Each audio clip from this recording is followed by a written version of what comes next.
Good afternoon, folks. Got another video for you. This time SPQR Volume 2 in the Great Battles of History series by GMT Games.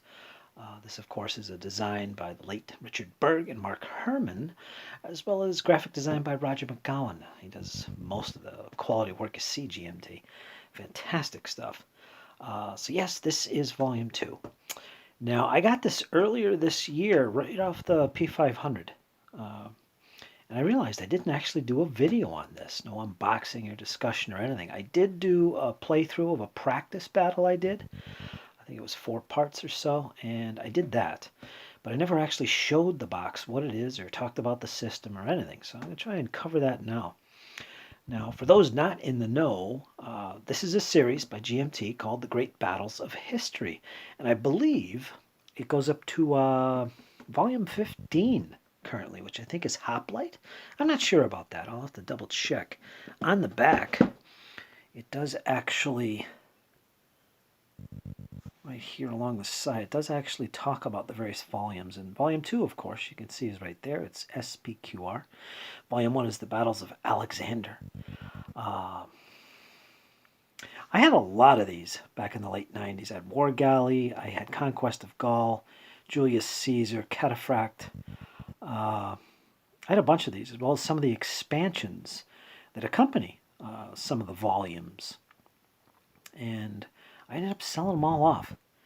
I had SPQR, in fact. That was one of the volumes I had back then. And some of its expansions, including Barbarian, which is an expansion to this particular volume. And with this, you actually get the Barbarian expansion with this box set. There's the basic SPQR battles you'd normally get. Then it's got Deluxe Scenario Pack. And this is an addition, I believe, to this P500 version. You get that, the Scenario Pack. And that also includes Barbarian, which was a supplement. And there's battles in there for all. These are all the battles you get. There's a lot in here. This is an expensive game. I think it's well over $100, but it is worth it. This is a classic game of ancient warfare in the Great Battles of History series. Again, designed by Mark Herman and the late Richard Berg. A well-worthy addition to any Wargamers bookshelf, if you ask me. Anyway, let's crack this open and take a look at it. I've never actually done that yet. And that's something we want to do. We want to take a look at what's in here at least. Now, of course, I've punched all these counters and clipped them and all that stuff. Played the game a few times. I haven't actually showed it off, so this is kind of an unboxing. I'm showing you everything that comes in here, but it's not brand new, so there is that. And here is the SPQR Deluxe Scenario Pack, 2nd edition. And you get this basically as a bonus to this particular version of the game.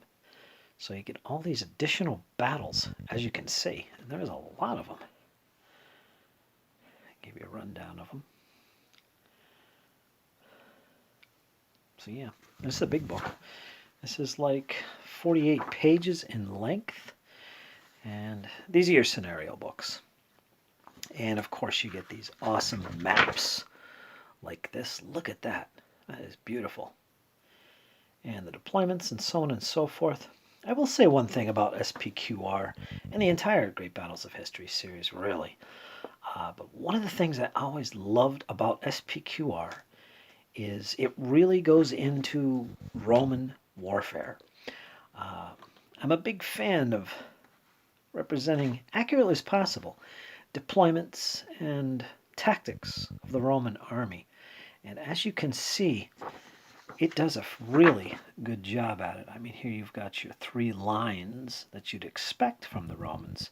I mean, oftentimes in games like miniatures games, we don't always see this, like with DBMM and Field of Glory. The rules might suggest, you can deploy in multiple lines if you want, but there's no rules to reflect why that was so effective for the Romans. I mean, obviously it forms a reserve, but I don't think the Romans did it just solely because of a strong reserve. I think there was something unique about it, and I would refer anybody to Peter Conley's works and studies on the subject of Roman tactics. I'm a big fan of his, and he's written quite a bit about it and his theories regarding how they did it, why they did it, and so on and so forth. But anyway, getting back to the game here. This is a game system that allows you to reflect those deployments and tactics utilized by the Romans. And I love that about this series, to be quite honest with you. So yeah, here is your scenarios booklet, the deluxe scenario pack, and you get this with the current SPQR. So there's that. Of course, here is the rule book. This is the series rules common throughout the Great Battles of History series. This is the 4th edition, and the date is 2018. They usually put it on the book, but it's not there. That's the edition of this, and this is a nice hefty 40 pages of rules and index. As you can see, little historical tidbits there. Now there's no scenarios in here. This is just straight up rules, full color. Again, like the scenario books in this version, everything's full color. Just look at that. And again, I believe the complexity was a 6. That's a step under the Great Battles of the American Civil War, which is a 7. Really not that complex. If you're afraid of a level 6 complexity, well, I say give it a shot anyway. It's not that bad at all. Interesting mechanics. Regarding the turn sequence, something unique about this game is the way it makes use of the turn sequence, basically. It uses initiative of your generals, but it does it in order. I mean, each general has a, let's see here, strategy rating, initiative. They have an initiative rating, and I believe higher the better, and lower rated leaders act first, and the better rated leaders act later, and it goes in ascending order.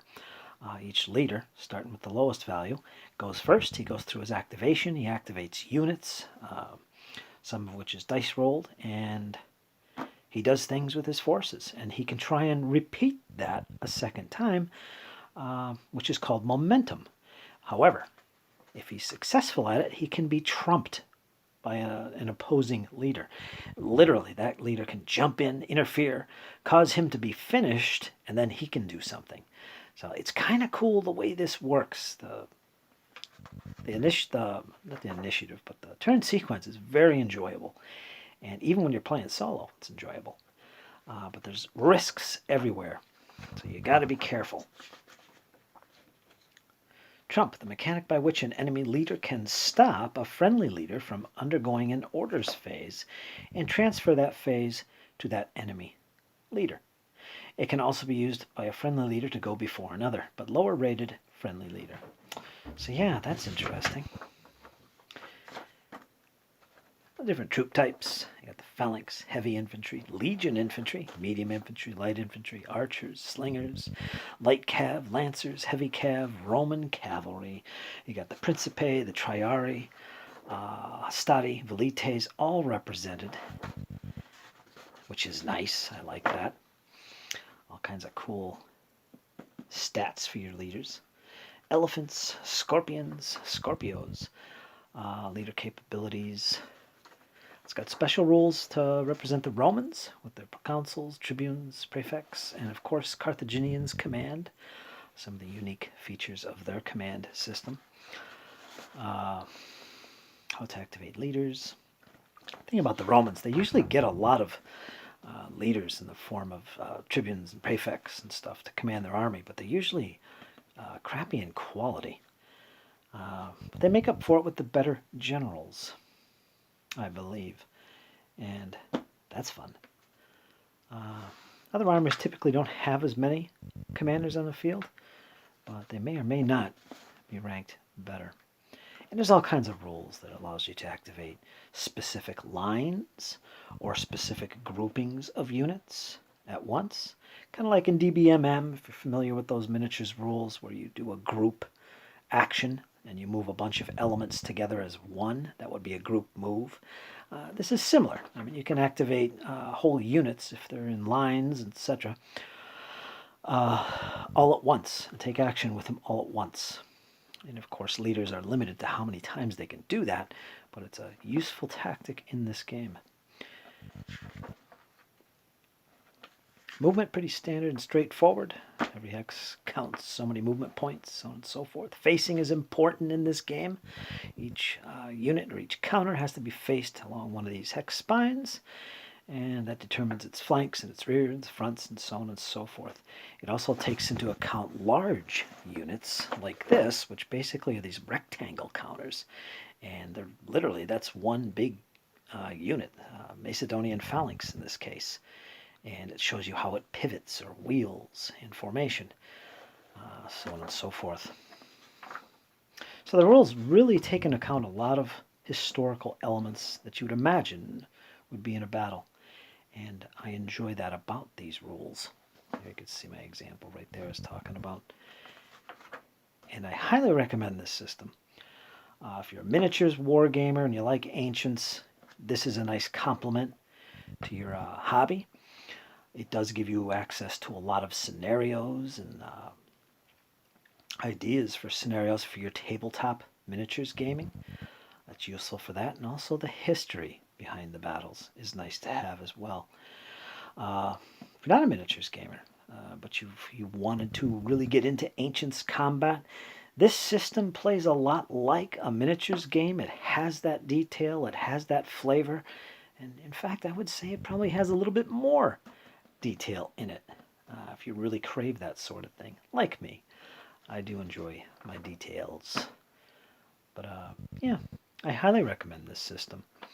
Whether it's SPQR or Alexander or any of the other volumes in the series, whatever takes your fancy. Japanese samurai, Byzantine Empire, they got you covered. I currently have Hoplite, which is on the P500 on order. I'll see how long it takes for that to go through the process at GMT. We shall see. Probably take at least a year or more. I think it's just placed on the P500.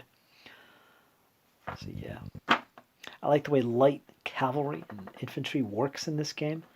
How velites are distinguished from those troop types. It's a very effective tactic for your light cavalry and such to be able to lob their javelins or shoot their bows and flee away from the enemy and avoid contact with them. That is represented in this game, and it's a tactic that needs to be represented in this era of game. So I appreciate that. So yeah, there's the rules. 40 pages. So that is the series rules you will see throughout the Great Battles of History. In particular, this is the SPQR version of the rules. What's next? And of course, as a deep box, you get all kinds of additional stuff here.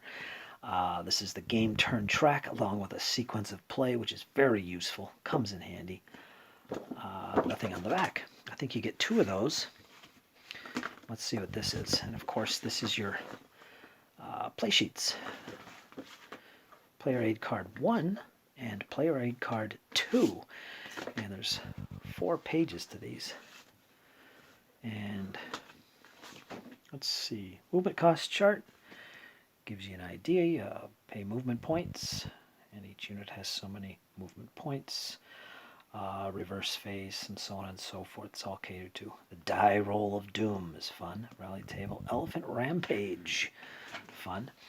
And here's your clash of... Here's the shock combat or close combat tables. Kind of gives you an idea how this works. You start off with this. You compare the defender and the attacker, their aspect to each other, like are they being attacked in the flank or the front end flank, rear, whatever.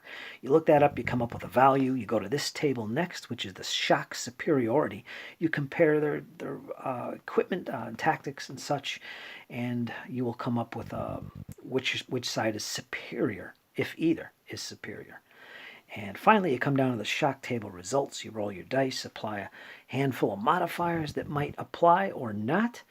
And if there's superiority, it will modify the results as well. and that's it. That's the system. Very straightforward. And you go through these 3 tables and you're good to go. That is the combat system. And stacking, always important. How you move through other units, if they become disordered, and so on and so forth. Cohesion hits can apply if troops move through each other. Depends on the troop types. So there is that. Player aid card 2. This is cohesion hits and TQ, troop quality. Charts, automatic cohesion hits, like moving through specific terrain types and such.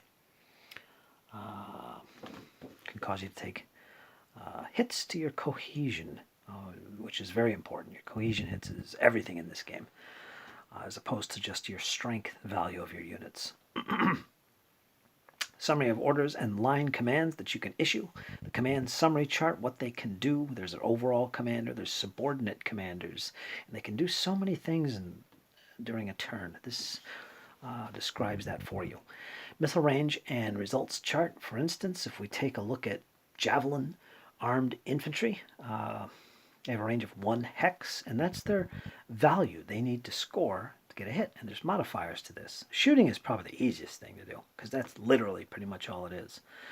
By the way, this is a D10 system. Typically you roll 1d10 for all these things like close combat and missile fire.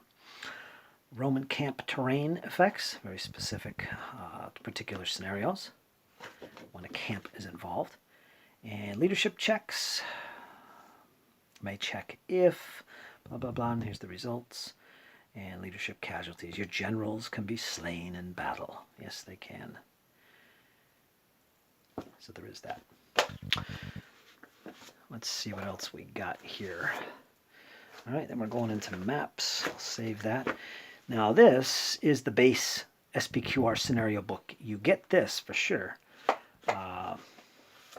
as well as this. So you get both of these scenario books. So that's a bunch more scenarios. You got Kenai in there, Zama. I like the map, and it shows you where it's located. As always, I love the little tidbits of history added in these games. SPQR sources, more historical notes. Kind of like a reference to books and such, if you want to read more. SPQR designer notes. Again, more history about the conflicts and battles represented. The learning scenario. This little short learning scenario battle you can set up to play. And again, let's take a look at some of these scenarios. Let's see. Here we go. And again, there you see the Romans over here deployed in that multiple lines. The cohorts and such. Triarii in the back. I love that. And this isn't just a forced deployment. You just don't are forced to go here, and that's it. That's how it reflects Roman tactics. That and the troop types in each line. But there's actual rules to represent why they're there and how they can function best. I think Romans, in fact, in this era are the only troop types, one of the few troop types that can be stacked. Normally it's 1 unit or 1 counter per hex. Romans can double up. You can have 2 of them together, and they can extend their line quickly, in reaction to an enemy movement closing in or withdrawing or something. So there is that. It represents Roman tactics quite well. And they're not the only army to do that. Samnites have a similar mechanic for that. But yeah, there's all the scenarios there. And this is 32 pages, and you get all these scenarios in here. Again, great fodder if you're a miniatures gamer and you want scenarios. Here you go. Can't beat it. Let's see what else we got. Maps, maps, and maps. You get duplicates of these charts, by the way. I think 1 for each player. And of course we get all these counters. And just like magic, we'll clear that out. So let's get our maps here. You get a ton of maps. These are all double-sided. And first of all, let me show you. Here's the duplicates. So when you got a 2-player game going on, each player gets 1 of these. So you got that. I believe you only get 1 of these. You only really need 1. It's just the sequence of play and the game turn track. So yeah. We got the maps. Again, these are double-sided. You get 1, 2, 3, 4, 5, 6, so 12 maps. double-sided. I'll lay one of these out at the end of the video, and these are for each of the battle. They are battle specific. Like, for instance, it will tell you right on the map which scenario we're talking about there. That's Telamon, 205 BC, 225 BC, Telamon.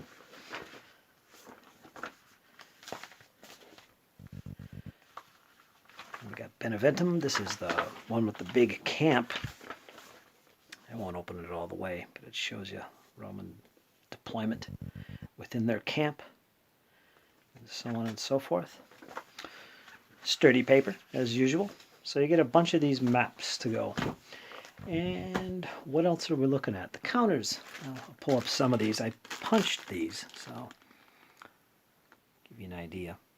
These are Samnites, color-coded as well. And they usually have an identification written on them on top of that. Now this is,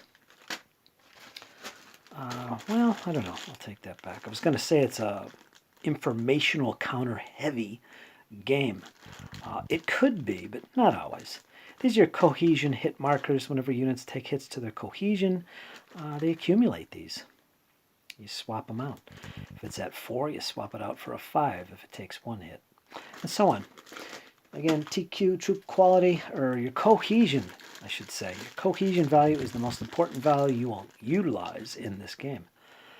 There's all kinds of informational markers that will help you. Not all these have to be used. Some of them can be used as an option to help remind you of certain things. There are exceptions, like missile low. You got to use that, or no missiles if they don't have any missiles left. For instance, Roman legionnaires, typically they can throw their pilums in combat, but as soon as they do, they are out of missiles. They have to be resupplied. So you mark them with a missile no. I think it's a missile no. Yeah, missile no. Some units still have missiles left and they're marked with missile low, which means they have one more shot. And then they'll be missile no. There's some more units here.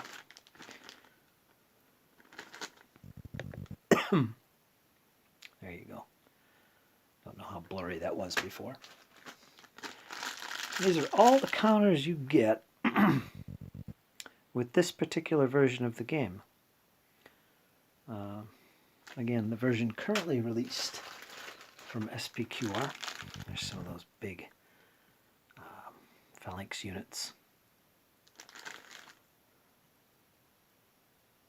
So yeah. And you get a lot of different nationalities in there. There's some more informational counters. Missile low, moved markers indicate which units have moved.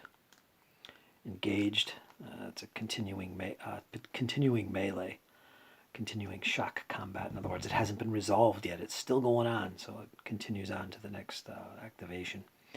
You mark them with an engaged marker. Reaction fire. Screen. What else have we got here?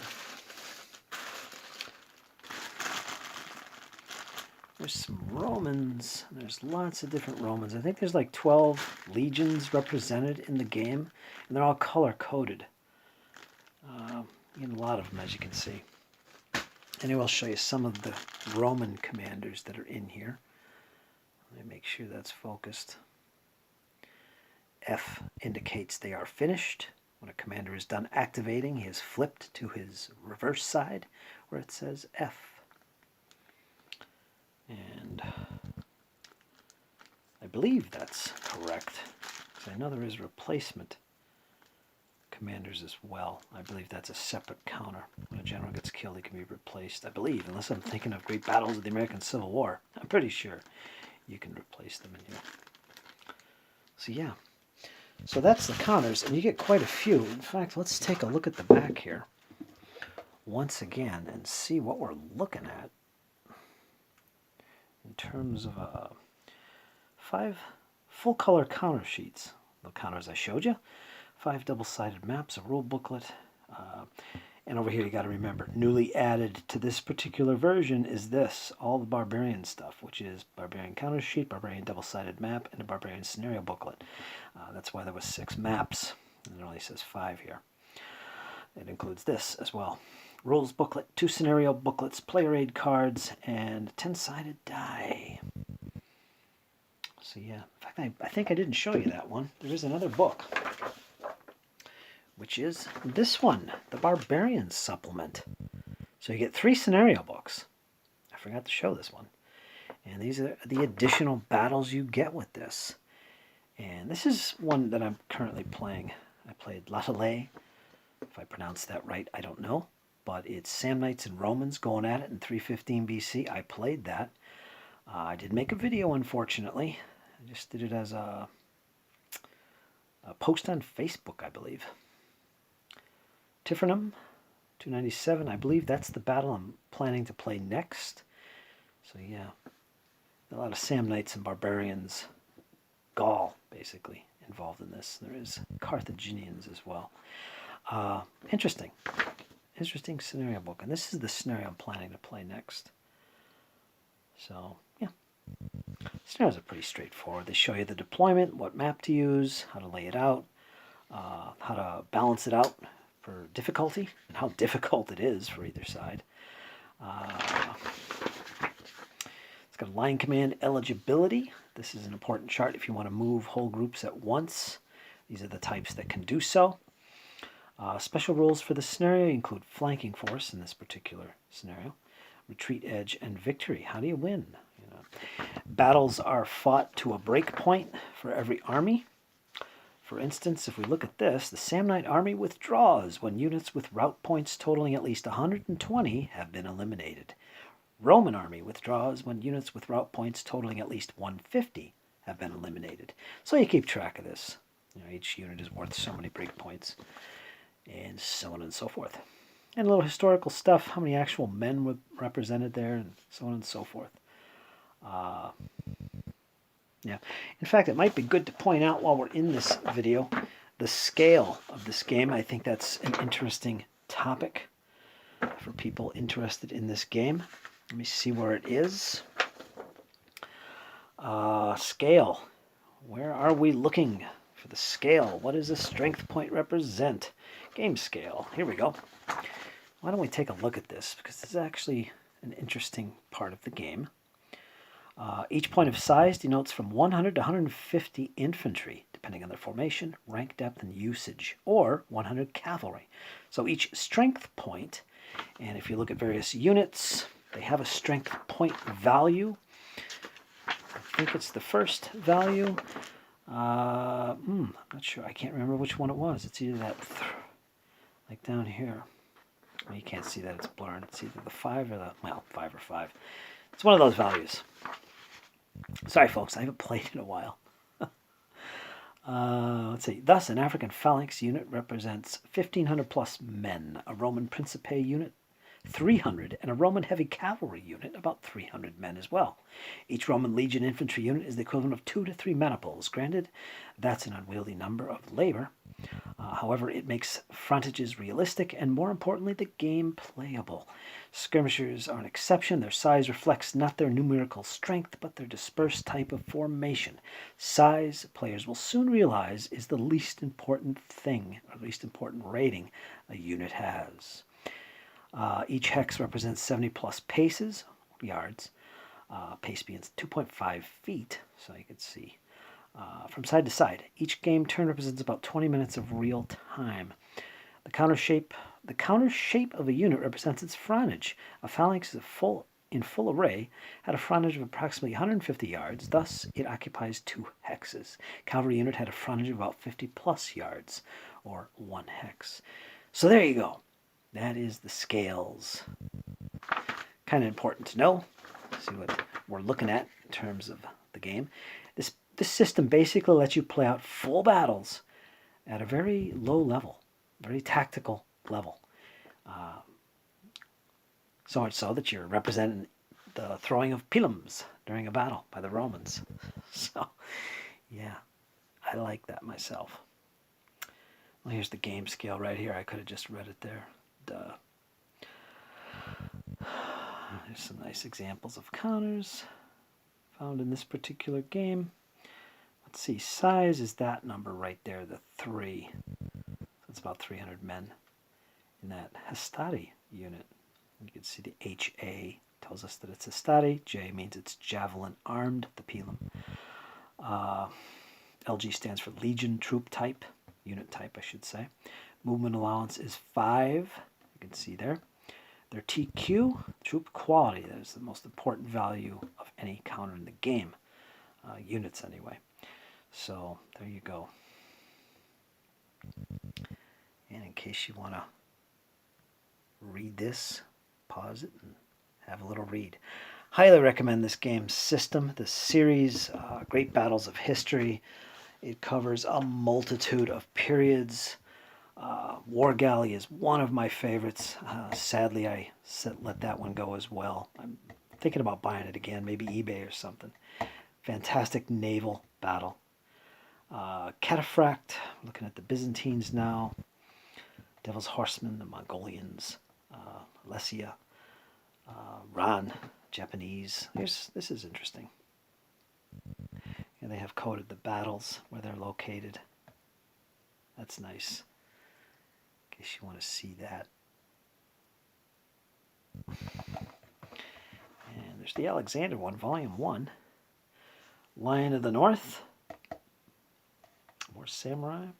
This is the one I had. Great Battles of Julius Caesar. It was the Roman Civil Wars against Pompey and all that. That was a good one. I'd like to get it back again. So there you are, folks. That is SPQR. I needed to make that video. I haven't made one for this series. So hopefully that was useful to you guys who are curious about this system, about this particular game. Yeah, it's one of my favorites. I love Ancients Warfare. I do it with miniatures, and I do it with board games. And as far as board games to go, this is the best, in my opinion. I think it's one of Richard Berg's most successful systems. He's well known for this system, along with Mark Herman. Yeah, one of my favorites. So there you go, folks. It is a total package of Ancients War goodness. Check it out, GMT Games. I'll post a link to their webpage. You can check out their other games as well. And let me know what you think. Is this something that interests you? Ancients Warfare, SPQR, this particular period. What's your favorite period? The Art of War in the Roman Republic. Fantastic. All right, folks. Like, share, subscribe. Leave me some comments and all that good stuffs. Good stuffs. Sorry, I'm mixing my words tonight. Anyway, you guys hang in there. It's only going to get better, and we're going to make some more videos later today. So stay tuned for that. Take care, folks. Talk to you soon.